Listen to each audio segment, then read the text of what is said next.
In this video, I'm going to show you how to render a video.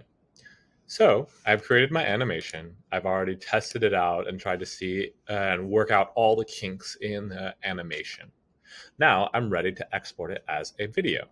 So what I need to do is I need to go up to File, scroll down to Export, and then at the bottom of the export options, I'm going to come all the way down to Render Video. Render Video will pull up another pop-up menu. And in that pop-up menu, you'll have the ability to change the name, change where it's going to save, as well as change some of how it's saved.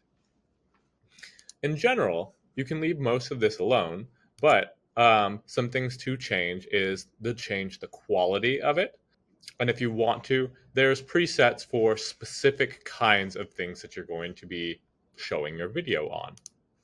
As well as there's aspect ratios that we can also play around with of how things are set up. But in a general sense, you shouldn't really need to play with this much more than changing it from high quality, medium quality, or low quality. Once you're ready and you know where things are going to be saved, go ahead and hit Render Video. When you render a video, it can sometimes take a while, so give yourself some time to be able to let the rendering process happen. It can take up to a half an hour depending on how detailed things are, but in general, it shouldn't take more than just a few minutes.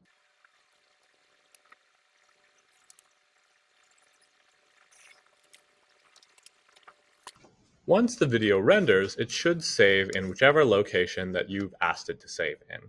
It's always a good idea to open it up and double check to see if things play correctly. And if everything goes right, it should be a nice high quality video set to the specifications that you put in Photoshop. So that is how to render a video in Photoshop.